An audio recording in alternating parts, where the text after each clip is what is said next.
Welcome to the Geek Easy, fellow geeks. Let's open a beverage of your choice. Excuse me, because today we will be reviewing the Frank Miller and Klaus Janson Daredevil omnibus.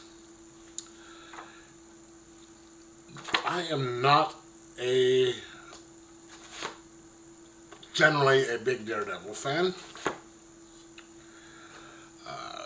I've read some of his stories, some of his books,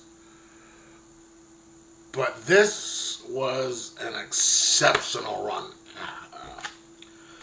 I put it right up there, excuse me, with a Brubaker's run, which I have volume 1 of, and I've read. I understand Brubaker's comes after this, and I have number 2 coming in the mail soon, hopefully. But this is a fantastic run. It was it redefined Daredevil.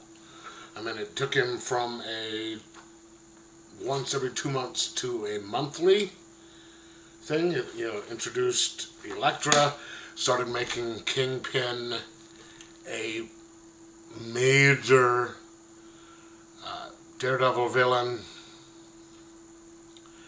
Daredevil wouldn't be who he is today without this run, and for some reason,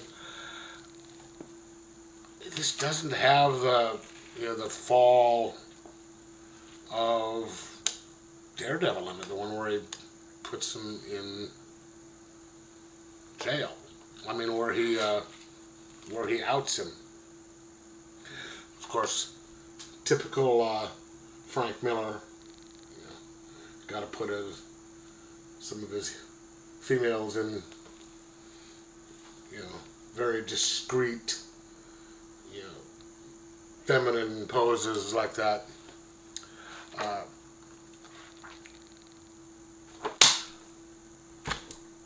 But this just, even without that, there is such a good, it was so interesting a run.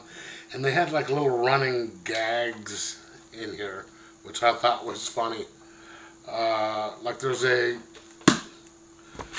few different books where Daredevil's out, working the docks in parts of town where he's looking for different pieces of information. Like one time he's looking for stick because his powers are, his radar sense is gone. And then another time he's looking for stick because his powers are overloading. And there's a guy in one of the bars that he goes to, or he goes to this one bar, and someone's always going through the front window. And the bartender, same bartender in each one, she's always like, "Oh, come on, please don't break the window." This is like the 4th time this month or this, and somehow it always gets broken. And then there's a set of bad guys that are like really low level thugs, muscle for hire, that are pretty much idiots, and one of them is like, "Shut up, Grotto," or whatever the guy's name is. So that's always in one of the books.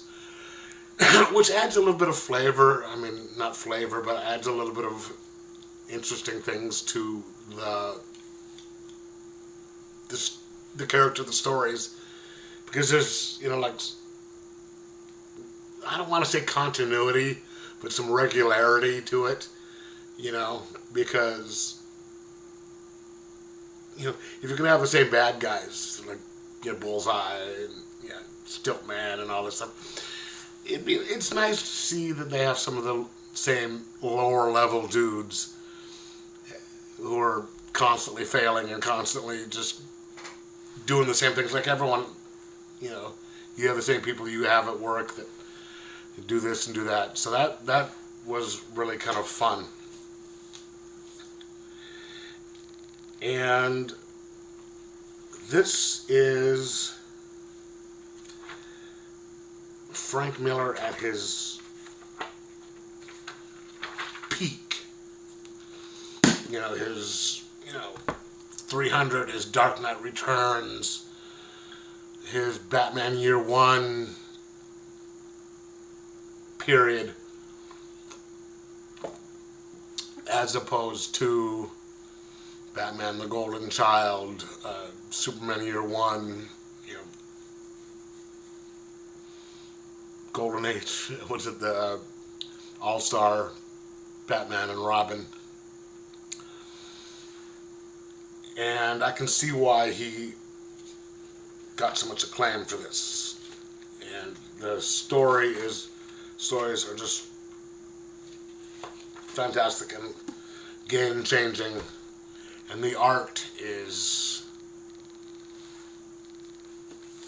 overall a plus. I mean, if you just sort of look at some of these things in here, it's just nice, and it's good quality, which befits a character written by, a high quality writer. Okay, I've already shown you that one. And it's not some of the stuff that he did, in some of the later Dark Knight Returns stuff. It's not the Ramada Jr. type of art, which bugs me for whatever reason. So this is great stories, great art. So the only thing that bugged me is there wasn't that one, section of the, where Kingpin finds out who Daredevil is, and that whole thing in here. So that's going to knock it down a tiny bit. But I'm going to give it a 4.5 out of 5, and highly recommend it, because it was such a good series, and I do not know why I didn't get this before. But anyway, let me know